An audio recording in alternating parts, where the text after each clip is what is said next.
and welcome to The Album Man, and today I'm going to be reviewing Tomorrow's Modern Boxers by Thom Yorke. So on Friday the 26th of September, Thom Yorke, the lead singer and one of the main songwriters of the band Radiohead, released in his usual mysterious way a brand new solo album, which is his second solo album, and this he decides to release in a bit of a different way.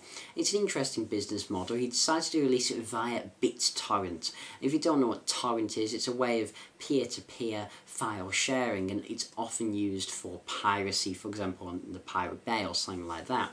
And he released it for a very cheap price. I mean, it was only $6 or £3.84 over here in the UK. I bought it, well, basically as soon as I saw it, it's like new Thom Yorke album for £3.84. Hell yeah, even though it's download only, and won't be getting a physical CD release, which is always a bit of a shame because I'm a big CD fan.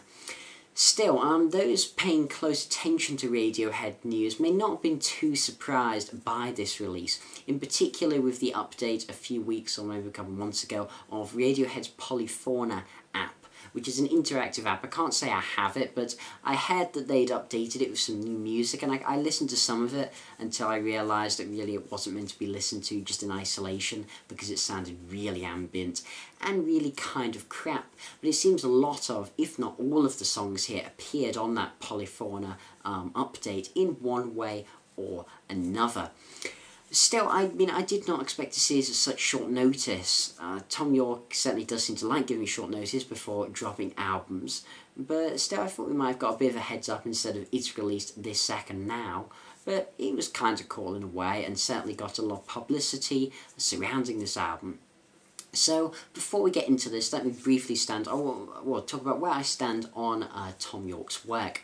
So I adore Radiohead. They're one of my favourite bands of all time. OK Computer, The Bends, In Rainbows, three of the greatest rock albums I've ever heard in my life. Then the more the more electronic and experimental stuff like Kid A, Hail to the Thief and King of Limbs, I definitely enjoy to different extents. I mean, Kid A and Amnesiac as well, they both took a long time to grow on me, particularly Kid A.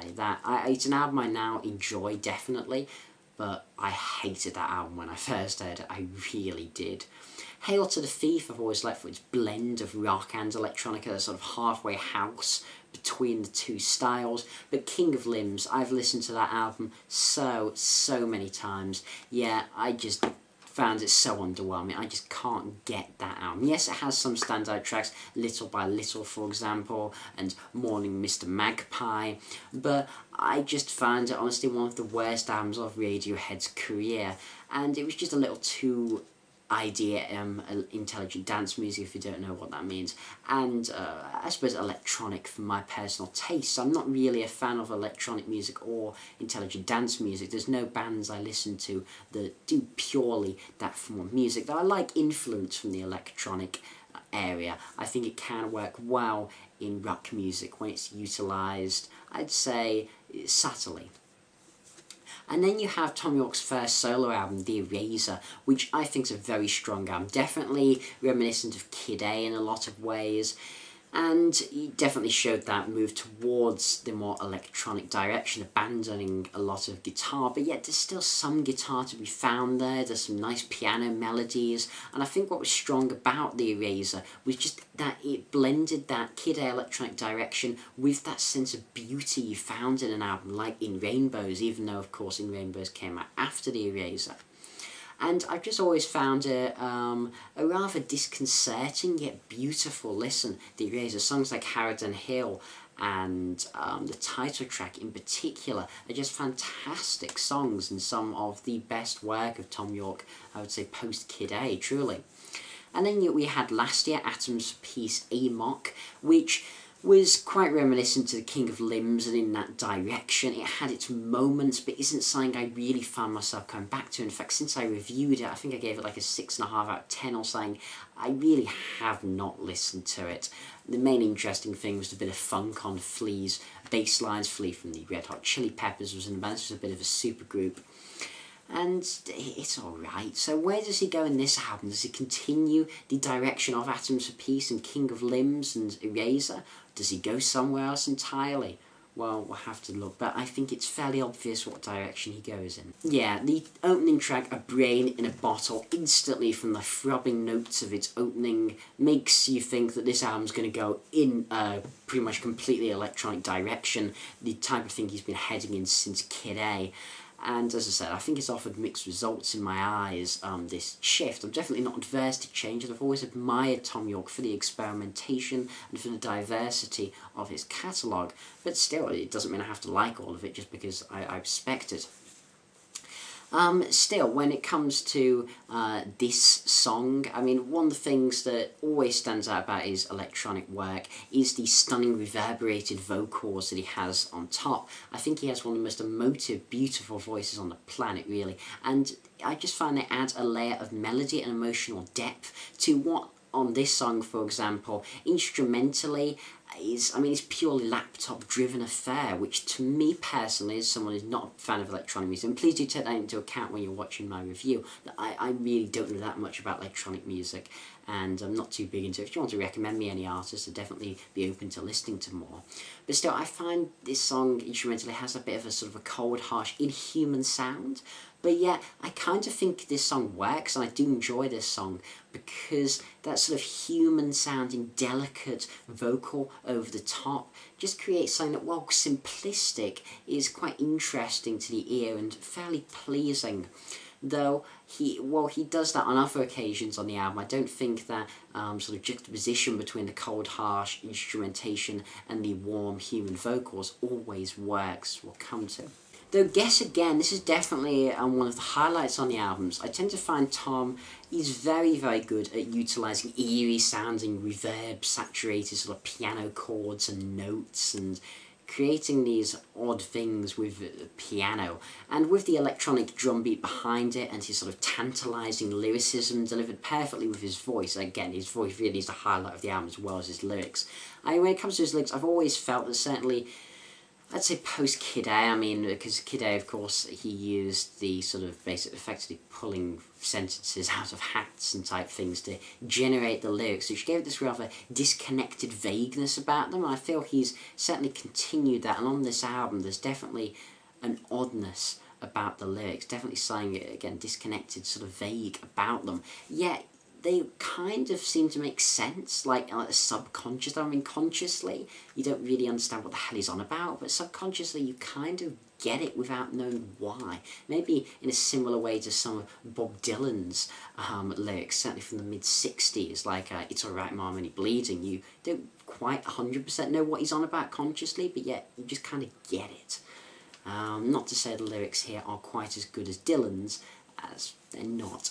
But still, if we go back to Guess Again, this is a rather downbeat song, and while I love the vocals instrumentally, I'm not big on the tone of the drum beats.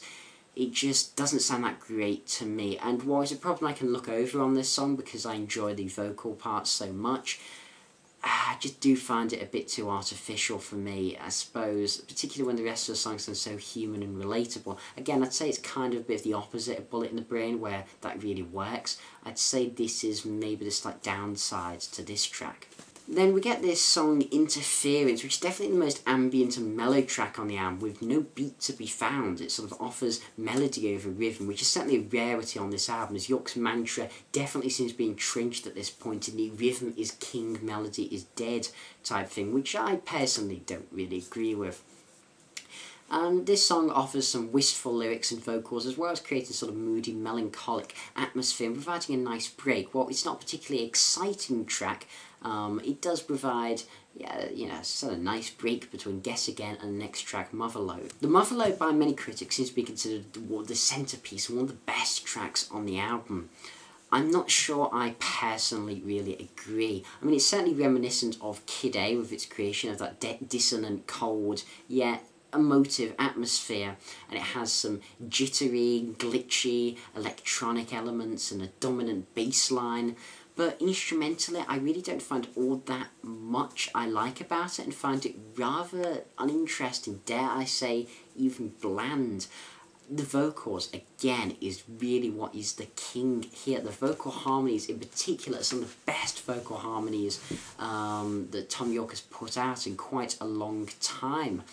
and I just can't help but feel they go better with some nice strings that aren't all glitchy but just feel natural, maybe a coherent piano melody. Maybe I'm just too traditional in my musical values, but I just find, particularly when it comes to the mid portion of this song with these slightly changing beats and vocal sounds, you've got this really stuttery, glitchy sound. It just doesn't resonate with me. It just isn't the type of thing I really look for. I'd say the mood's broken by how dancey it is and how the beats feel a bit too in your face and maybe less subtle than the more ambient electronica on Kid A or Amnesiac. Instead, the pulsating bass lines just feel slightly devoid of life. Still, the vocal parts make this a bearable listen. And then Truth Ray, and I really like the intro to this song actually. It has this sort of high-pitched, shrieking nature as these sort of synths grow in volume, and that's kind of cool. So it's almost kind of scary. I definitely think it's one of the better songs on the album, mainly because it has a less dancey beat, slightly subtler, and it really lets Thom Yorke's voice shine, and you get to hear the nuance in his delivery, which I'll say time and time again is the best thing this album can do, because it's the best thing on this album, with the lack of traditional instrumentation. I feel this song more tonally would have fit on the Eraser. It takes that electronica, fuses it with a subtle melody and creates that beautiful, entrancing atmosphere that the Eraser, I think, really managed to capture so well. There Is No Ice for My Drink. This comes in about 7 minutes, and it's actually the longest track Yorke has written since Paranoid Android from OK Computer, and it's quite possibly the worst of his entire career. This has zero this just has no redeeming features. There's not even 1 second of this I remotely enjoy. To me, There Is No Ice, it's just, there is no anything about it. It's a mess of overly indulgent, kind of experimental bullshit, with the only vocal parts being annoying looped samples of, well, at the beginning he just seems to be saying there is no ice in a quick way, and I don't know, the music, it's so stark, so ambient, it doesn't deliver 1 iota of excitement. This is a track I will always skip when I listen to this album, and I don't see why I would ever listen to this track again in my entire life. It's devoid of anything that I personally enjoy in music. There'll be some people who like it, but in general, most people seem to think this is a load of crap, and it really is.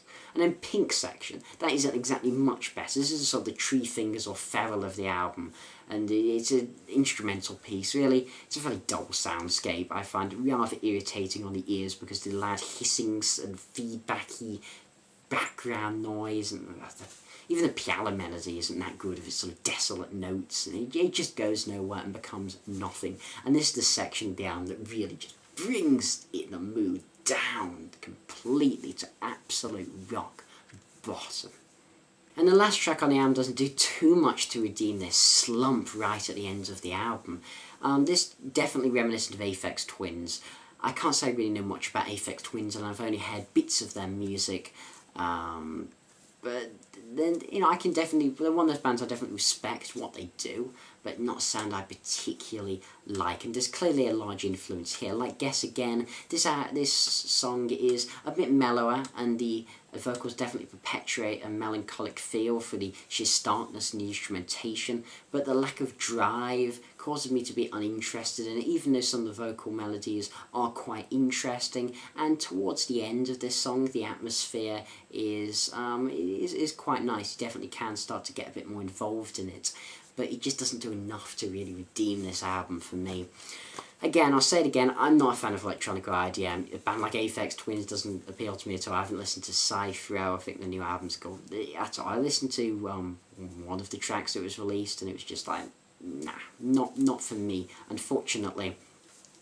But when it comes to Thom Yorke, I said at the beginning, what I like is that each album of his feels different, unique, and something I can respect. Well, certainly up to this record, and this is my biggest problem with the album. It feels like he's treading over ground he's, well, trodden over before. This is fairly similar to King of Limbs and Atoms for Peace, and doesn't really move the electronic direction forwards, I would say, and also the fact that it lacks the emotional resonance and atmosphere of the Eraser that album has managed to conjure. The thing is, this album is just so predictable. When I heard it announced, I imagined what it would sound like, this album, and I was right, and that disappointed me, because Thom Yorke I expect to take surprises and throw out curveballs, but instead this felt like a rather safe electronic album. Okay, yes, you have the experimental crap of Ice, but that's just so utterly crap that I just can't care for it in the slightest. That's the problem. It just didn't take any risks in my eyes. This was just a safe IDM style album, maybe to get out of his system before he works on the new Radiohead album, which I'm still extremely excited for. And to me, this isn't the type of music I personally am a big fan of. It's a guitar-free zone with loads of electronica, reverb vocals, and a lack of melody and hooks, instead focusing on rhythm. As I said, the worst part of it, it just doesn't surprise me. And combine this with extremely simplified, uninteresting beats, lack of instruments other than laptop, and songwriting, it really doesn't go anywhere all that interesting. I mean, it's not all bad. The opening couple of tracks in Truth Ray were enjoyable. Mother Lode might grow on me eventually, but overall I found this a rather underwhelming album. I wouldn't go as far to say it's bad, but I wouldn't say it's good, which leads me to very much take the middle ground and call this a 5 out of 10. It's an album that could grow on me, an album I could grow to like, but I'd be very surprised if this made it into my top 50 albums of 2014. Well, this has been TheAIbumMan. Hopefully you enjoyed my take on Tomorrow's Modern Boxes by Thom Yorke. I'd love to know what your thoughts, feelings on this album are. If you disagree with me, that's cool. If you agree with me, that's cool as well. Let's try and be respectful in the comment section and get a discussion going about this sort of surprise release. So this has been TheAIbumMan. Thanks for watching. Comment, rate, subscribe, and as usual, long live rock and roll.